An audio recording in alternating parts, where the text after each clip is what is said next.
नमस्कार, मैं हूं यश खुराना। स्वागत है आपका प्राइम टाइम डिबेट में। संयुक्त किसान मोर्चे की अहम बैठक हुई। इस बैठक में संयुक्त किसान मोर्चे ने एमएसपी, किसानों से केस वापसी जैसे मुद्दों पर सरकार से बातचीत के लिए 5 सदस्यीय कमेटी का गठन किया। किसान मोर्चे की अगली बैठक अब 7 दिसंबर को होनी है। यह रिपोर्ट देखिए, फिर उसके बाद तमाम स्थितियों को लेकर, तमाम मसलों को लेकर, तमाम पहलुओं को लेकर चर्चा करेंगे।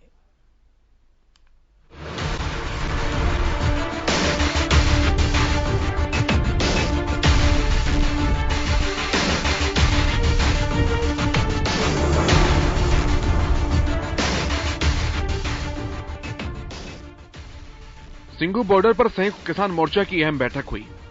संयुक्त किसान मोर्चा ने एमएसपी पर सरकार से बातचीत के लिए बनाई जाने वाली कमेटी के लिए 5 लोगों के नाम तय कर दिए हैं।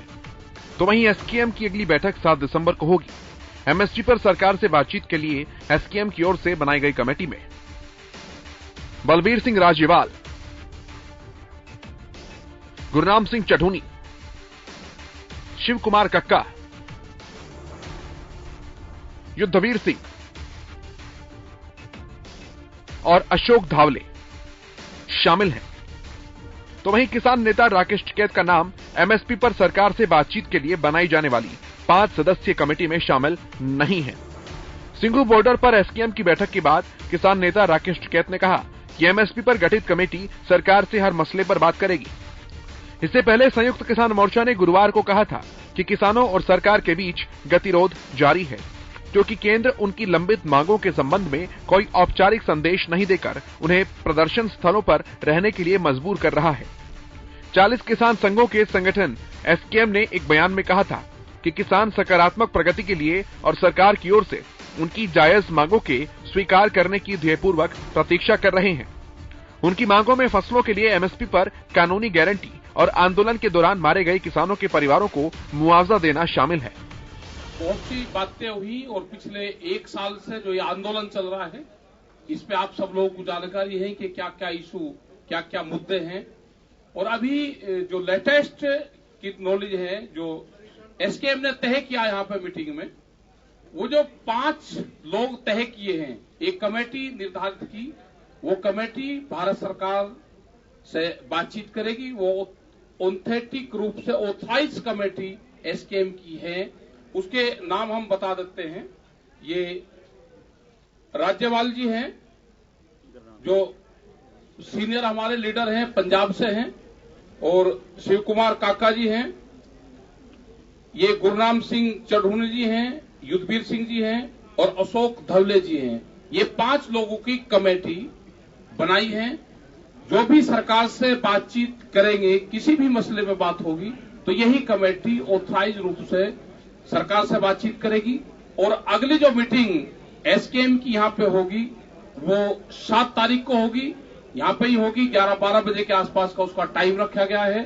और 2 दिन में जो भी सरकार इनसे बातचीत करके अपना एजेंडा साफ करना चाहती है, वो पूरे देश भर के मुकदमे हैं, उनका एजेंडा हो, वो चाहे हिमाचल के मुकदमे हो या वो बेंगलोर के मुकदमे हो, क्योंकि मुकदमे एक जगह नहीं है, मुकदमे बहुत जगह है, पूरे प्रदेश भर के मुकदमे हैं। उन सब पे, क्योंकि हरियाणा में बातचीत कल हुई थी और हरियाणा की कमेटी बनी हुई है। अगर भारत सरकार या हरियाणा सरकार बातचीत करना चाहती है तो कमेटियां बनी हुई हैं, वही कमेटियां फिर बातचीत कर सकती हैं। अपनी ये कमेटी बनेगी, ये कमेटी तय करती रहेगी किस किस स्टेट में किस किस को जाना है।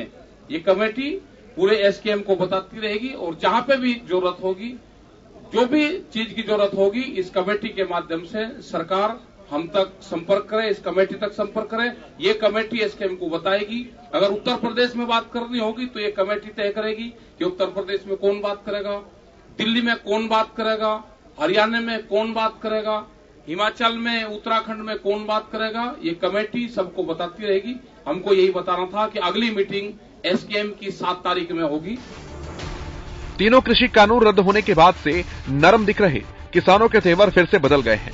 सोनीपत जिले में कुंडली बॉर्डर पर संयुक्त किसान मोर्चा की बैठक के दौरान बाहर मौजूद अलग अलग संगठन के किसानों ने खुद को बेड़ियों में बांध दिया और हाथों में तख्तियां लेकर प्रदर्शन किया। किसानों ने दो टूक कहा कि एमएसपी पर कमेटी का गठन उन्हें स्वीकार नहीं है। सरकार अब सीधे तौर पर एमएसपी गारंटी कानून बनाए, तभी किसान यहां से वापस जाएंगे। किसानों ने साफ कहा कि 70 सालों में किसानों को बंदी की तरह रखा जा रहा है। यही कारण है कि उन्होंने सरकार को चेताने के लिए खुद को बेड़ियों में बांध रखा है।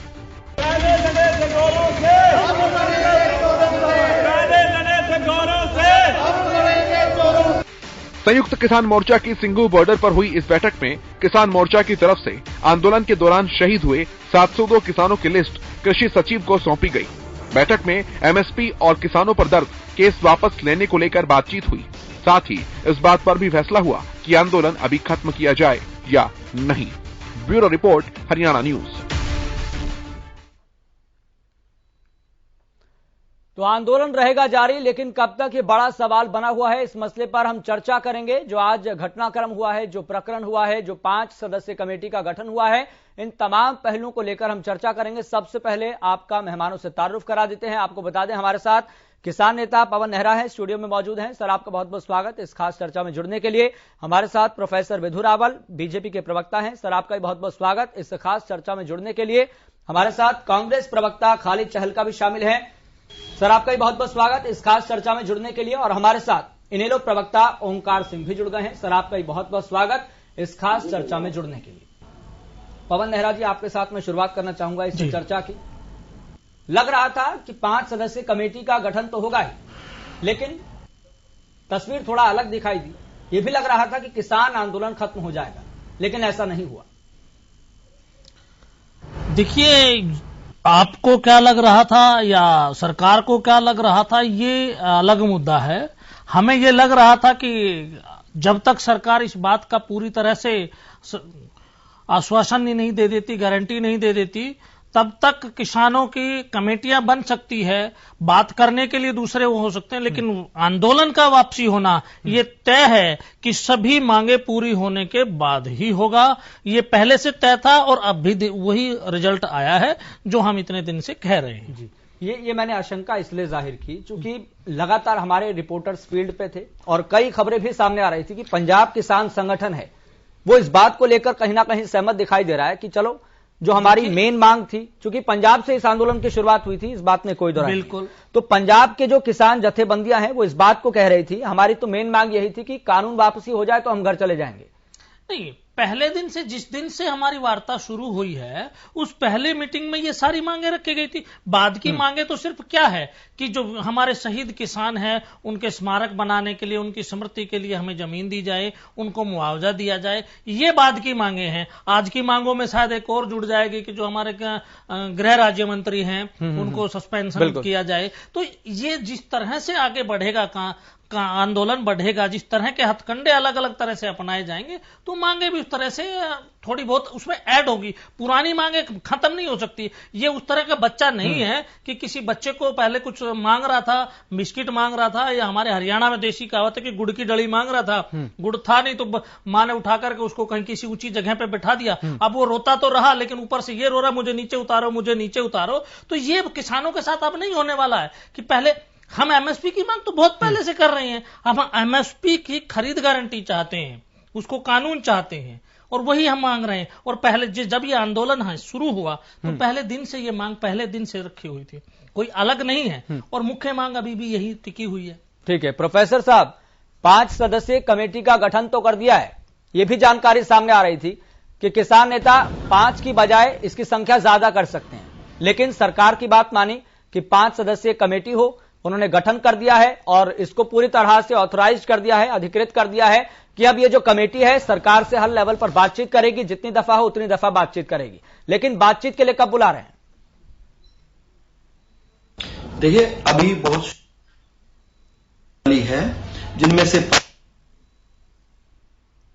जो कृषि विशेषज्ञ हैं उनको लेकर, कृषि अर्थशास्त्री है उन्हें लेकर, और इनके अलावा भी जो संगठन, जो बहुत सारे संगठन हैं, उनके साथ मिलकर एक इस प्रकार की कमेटी बनाई जाए जिसमें इन सारी मांगों पर, इन सारी मांगे अर्थात एमएसपी का क्या व्यवहारिक रूप होना चाहिए, किस प्रकार से उसको और इफेक्टिवली लागू किया जाना चाहिए, किस प्रकार से फसलों का विविधीकरण होना चाहिए, अलग अलग फसलों से किस प्रकार किसान की आय बढ़ सकती है, और इसके अलावा किस प्रकार खेती की लागत मूल्य जो है इस लागत मूल्य को शून्यता पर लेकर आए, यानी कम किया जाए, कम से कम किया जाए, इन सब पर चर्चा होने के लिए ये समिति बनने वाली है।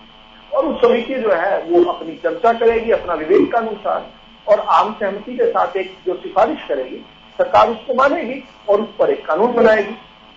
लेकिन आपने जो सवाल पूछे थे यहाँ पर आंदोलनकारियों के प्रतिनिधि से, उससे एक दो चीजें स्पष्ट हुई। नंबर एक तो कि ये आंदोलन खत्म करने ना करने के बहाने ढूंढ रहे हैं। जैसे इन्होंने कहा कि भाई मांग भी बढ़ती रहेगी, इन्होंने खुद ही अभी कहा, बेशक रिकॉर्ड खोल लेंगे, कि भाई जैसे जैसे सरकार आगे बातचीत करेगी मांगे और बढ़ती रहेगी। दूसरा, इन्होंने ऐसा भी कहा कि भाई आंदोलन जो है वो तो चलता रहेगा, यानी आंदोलन करने में यह मजा आने लगा है। जी, पवन समाधान कम लगी है, कम लग रही है। सुनिए मेरी बात। समाधान की बजाय विधान उत्पन्न करने की है, गतिरोध उत्पन्न करने की लग रही है। जब देश के प्रधानमंत्री ने इतना बड़ा कदम उठा दिया, इतना बड़ा यूनिलैटरली अपने आप से एक तरफा कदम उठा दिया और कहा कि ठीक है, ये कानून जो बड़े सोच समझकर किसान के हित में बनाए थे उसको मैं देश के हित में वापस लेता हूं। तो इतने बड़े कदम के बाद, जिसको किसान हृदय के साथ ही कोई कह सकता है, मैं खुद चूंकि किसानी संस्कारों में मेरा लालन पालन हुआ है, मैं खुद किसान का बेटा हूं, इसलिए कह सकता हूं कि इतना बड़ा दिल जो प्रधानमंत्री जी ने दिखाया है कोई केवल किसान ही दिखा सकता है। तो इसीलिए किसान हृदय के साथ उन्होंने कानून वापिस ले लिए। लेकिन सामने से अगर उसकी रेसिप्रोकेशन नहीं होगी तो देश की जनता के सामने जो सवाल उठ रहे हैं वो निश्चित तौर पर जो है वो बड़े। प्रोफेसर साहब, आप कह रहे हैं कि आपका किसानी संस्कारों के साथ लालन पालन हुआ है, तो फिर ऐसे में इस मुद्दे को लेकर जो किसान उठा रहे हैं कि इस किसान आंदोलन के दौरान कितने किसान मारे गए हैं, उन पर भी आप व्यक्तिगत टिप्पणी कर देते, सरकार को बोल देते कि संसद में जो बात रखी गई है कि हमारे पास कोई डाटा नहीं है, कोई आंकड़ा नहीं है, इस पर भी अपनी बात रख देते, किसानी दिल तो होता। देखिए, किसानी दिल है, तभी तो ये कह रहा हूं कि किसान तो इस समय गेहूं की बुआई में लगा हुआ है।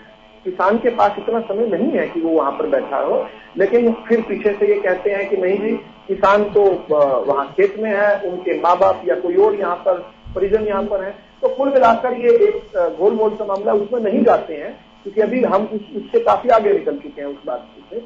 मैं अभी ये कहना चाह रहा हूं आपसे कि भाई ये लोग क्लैरिटी दे दे। ये कह रहे हैं कानून वापस, ये कह रहे हैं कि जिन पर मुकदमे दर्ज हुए हैं वो मुकदमे वापस हो जाए। तो मैं आपसे उम्मीद करूंगा कि आप पूछेंगे कि कौन कौन से मुकदमे वापस हो जाए।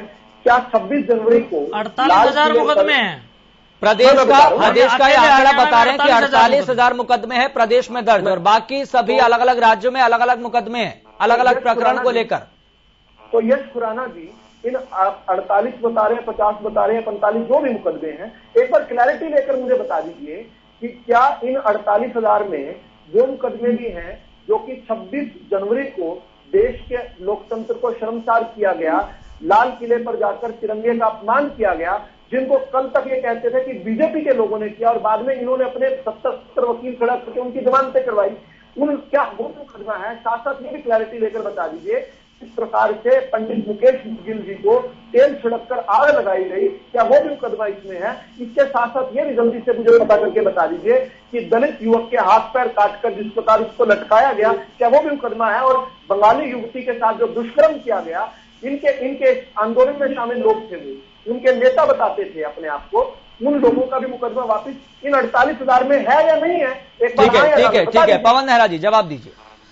पहली बात तो ये है कि जो आपने कहा कि तिरंगे का अपमान किया गया लाल किले पर 26 जनवरी को, सर उस तिरंगे का अपमान आप बहुत पहले बीजेपी सरकार के जो सरकार में साथ है लोग, आरएसएस, वो बहुत पहले कर चुका है। आप कौन से, और हमने कौन सा अपमान किया? क्या हमने तिरंगे को नीचे उतारा? क्या हमने किसी और काम किया? दूसरी बात, वो सब काम करने के लिए आपने अपने लोगों को पुट किया था वहां पर, उन लोगों ने ये पूरी तरह से नकाबपोश निकल चुके हैं, सब आपका नकाब उतर चुका है। फिर उन्हीं बातों पे आते हैं, आप कहते हैं सकारात्मक तरीके से बात कीजिए और फिर आप उन्हीं बातों पे घूम के आ जाते हैं। जिस तरह के मुकदमे, जिस तरह के प्रकरण का प्रोफेसर साहब ने जिक्र किया है, क्या वो मुकदमे इन 48,000 मुकदमों में शामिल है या फिर जो अन्य प्रदेशों में मुकदमे शामिल हैं? जितने भी मुकदमे हैं वो 48,000 से ज्यादा भी हो सकते हैं, उससे थोड़े बहुत कम भी हो सकते हैं। प्रदेश का आंकड़ा रखा, लेकिन पूरे प्रदेश का जो कलेक्टिव आंकड़ा है वो लगभग 48,000 का है। अब उसमें कौन कौन से मुकदमे, इसके लिए ही तो चर्चा के लिए 5-5 लोगों की कमेटी, 6-6 लोगों की कमेटी जो है जो उस संबंधित राज्य के मुख्यमंत्री से बात करने के लिए बना दी गई है। वो उससे मुख्यमंत्री जी बात करें, गृह मंत्री जी बात करें, उस विषय पर उस चर्चा करें और वो उसमें देखें कि कौन सा मुकदमा उसमें से हो सकता है और कौन सा नहीं हो सकता। आप ये सोचें कि 48,000 मुकदमे लेकर के युवा अपने घर बैठे, तो ये संभव नहीं है, ये नहीं होना चाहिए। जब भी किसी आंदोलन को किया जाता है तो आंदोलन से संबंधित जो भी मुकदमे लगते हैं उनको सरकार ने वापस लेना ही पड़ता है। आप नहीं लेते। आपने देखा होगा यूपी के अंदर बिना आंदोलन के भी जो मुकदमे लगाए गए थे, उन मुकदमों को आपके योगी जी ने स्वयं वापस ले लिया। ये चीजें क्या है? आप अपने लिए तो ले लेते हैं, किसानों के लिए उन पर चर्चा होगी और फिर भी हम चर्चा को तैयार, आप उन पर चर्चा करें, कौन से मुकदमे वापस होंगे और कौन से नहीं होंगे, वो किसान नेता मीटिंग में तय कर लेंगे। ठीक है, ठीक है। ओंकार सिंह, आप दिल तो बड़ा रखिए। ठीक है ओंकार सिंह जी, किस मुहाने पर आज किसान आंदोलन को देख रहे हैं? कहां पर पेंच फंसता हुआ दिखाई दे रहा है? जिद पर कौन है? खुराना जी, मैं बताना चाहता हूँ, पेज तो है नहीं। सरकार की अगर नीयत और नीति साफ हो जाए, इनकी नीति खराब है और नीयत भी खराब है। नीयत क्या खराब है? ये किसान को घर भेजना नहीं चाहते, उसको बदनाम करना चाहते हैं, नीयत है इनकी। और नीति क्या है इनकी? इनकी नीति किसी भी तरीके का हुक और क्रुक किसान का बदनामी की जाए, कभी उसको खालिस्तानी, कभी आतंकवादी, कभी उग्रवादी। अब मेरे भाई ये तो बता दे कि किसानों की मांगे मान रहे हो, किसकी मांग रहे हो? और दूसरा, किसानों की आज मेरे भाई ने बहुत बढ़िया बात की, पवन जी ने। उन्होंने बोला कि एक उदाहरण दिया, एक बच्चा रोटी के लिए गुड़ के लिए माँ को तंग कर रहा था, माँ ने उसको उठा के ऊपर टंगा दिया और वो बच्चा गुड़ की मांग को छोड़कर कहने लग गया कि मेरे को नीचे उतारो। ये किसान वैसे नहीं है, मैं सैल्यूट करता हूँ इन किसानों को। ये सर्दी, गर्मी, बरसात सारे सीजन इन्होंने देख लिए और इनकी मांगे क्या है ये तो बताओ। पहली MSP की मांग, बीजेपी क्या बदनाम करना चाहती है? मैं 5 मिनट लूंगा सिर्फ। बीजेपी कहना चाहती है MSP पे हमारे 17 लाख करोड़ खर्च होंगे। अरे भाई, किसानों ने ये नहीं बोला कि हमारी फसल MSP पे खरीदो। किसानों ने कहा MSP पे कानून बना दो, फसल भले ही आप खरीदो, भले ही व्यापारी खरीदे। तो किसानों के लिए कानून बनाने में इनको कहाँ अड़चन है? आज टमाटर 100 रुपए बिक रहा है, तो क्या किसानों को 100 रुपए में रेट मिल रहा है? MSP बनाने से इनको नुकसान नहीं है। हाँ, किसान को फायदा जरूर होगा, बीच के जो मीडिएटर होंगे वो निकल जाएंगे। दूसरी इनकी मांग है केस, 48,000 से ऊपर केस। ये हरियाणा की बात हो रही है, पूरे देश में और भी आंकड़ा ज्यादा हो सकता है। ये किसान आंदोलन किसने चलाया? इसको कहाँ किसानों को सड़कों पर बैठने के लिए सरकार ने मजबूर किया? तो वो केस अगर दर्ज हुए, उन केसों को वापस आना चाहिए। मेरे भाई विदुर रावल जी ने केस को उलझाना चाहते हैं। मैं इनसे पूछना चाहता हूँ, RSS के मुख्यालय पे तिरंगा कब से फहराया जाने लगा, ये बता दें जरा टीवी को पर। तीसरी किसानों की मांग क्या है? तीसरी मांग है मुआवजा। मुआवजे के बारे में मैं बताना चाहूंगा कि 800 किसान शहीद हुए हैं और वो 25 लाख का मुआवजा मांग रहे हैं, तो टोटल 200 करोड़ रुपए बनते हैं। और 200 करोड़ रुपए अकेले हरियाणा की सरकार, बता रहा हूँ, पिछले 7 साल में 67,000 करोड़ रुपए का इनका घाटा था, आज कर्ज था। आज 2.5 लाख करोड़ के करीब पहुंच चुका है। क्या अगर 200 करोड़ रुपए किसानों को दे देंगे तो क्या हो जाएगा? नहीं, ओंकार सिंह जी, इस भीषण ठंड में किसान बैठा हुआ है, आप नहीं चाहते, अब कमेटी का गठन हो गया है, ये कमेटी सरकार के साथ बातचीत कर लेगी और सभी किसान अपने घर चले जाए। खुराना भी मैं उसी बात पे आ रहा हूँ। अगर 800 किसानों को नौकरी दे देंगे, ये 2 करोड़ नौकरियां साल की देने की बात कर रहे थे। चौथी जमाने इनकी स्मारक के लिए जमीन दे दी जाए। अरे भाई, अगर 100 एकड़ भी जमीन दे दोगे, 20 लाख का रेट है, कितने की बनेगी बताइए आप? तो ये छोटी छोटी डिमांड है। सरकार को जैसे कहते हैं, प्रधानमंत्री जी ने बहुत बड़ा दिल दिखाया, हम भी चाहते हैं कि किसान अपने घर पर लौटे। प्रधानमंत्री जी ने कोई बड़ा दिल नहीं दिखाया। ठीक है। खालिद चाहलका जी, क्या कांग्रेस नहीं चाहती इस भीषण ठंड में जो किसान इस दुख दर्द को झेल रहा है लंबे समय से, कितने किसानों की जान जा चुकी है? यह बात अलग है कि सरकार ने आंकड़ा नहीं दिया है, डाटा नहीं दिया है, तो इसका मतलब यह नहीं कि किसान की जान नहीं गई। लेकिन क्या कांग्रेस नहीं चाहती कि इस कमेटी के गठन के बाद सभी किसान अपने घर चले जाएं और एक कमेटी सरकार से बातचीत करे?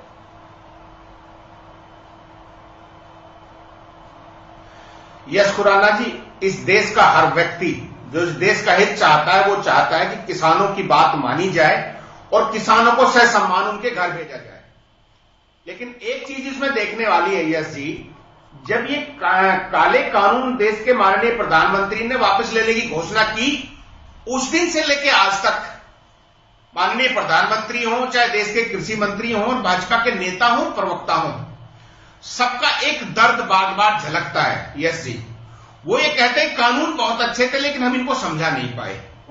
वो कहते हैं कानून बहुत अच्छे थे, हर व्यक्ति ये कह रहा है, मतलब ऐसा लगता है कि कानून उन्होंने किसानों के हित में ना लेकर किसी राजनीतिक या राजनीतिक नुकसान के दबाव में लिए हैं। अब हम बात करते हैं, अगर ये कानून वापस उन्होंने लिए हैं और इन कानूनों को वापस करवाने के चक्कर में किसानों का जो नुकसान हुआ, यस जी, उस नुकसान की भरपाई आप नहीं करेंगे तो सरकार को यह समझना चाहिए कि जो कानून वो उन पर थोपना चाह रही थी और उनको वापस लेने के बीच में जो घटनाएं किसानों के साथ हुई, जो किसानों की शहादतें हुई, किसानों के ऊपर मुकदमे लगाए गए, अगर वो उन मुकदमों को लेने की वापस बात करते हैं जिसमें बुराई क्या है, अगर वो बात करते हैं उस एमएसपी की जिसमें 2014 में जब हरियाणा का मैनिफेस्टो आप निकाल के देख लीजिए, चाहे 2014 का भारत जो बीजेपी का राष्ट्रीय मैनिफेस्टो वो निकाल के देख लीजिए, वो ये कहते हैं कि हम 2022 तक किसान की आय दोगुनी करेंगे, एमएसपी को सुनिश्चित करेंगे। 2022 शुरू हो गया और आपने 2022 आते आते तक किसानों की क्या दुर्दशा कर दी। पंजाब में किसानों पर कितने मुकदमे दर्ज हैं इस किसान आंदोलन के दौरान, क्या डाटा है आपके पास? अगर हम आपको ये डाटा दे सकते हैं, कांग्रेस पार्टी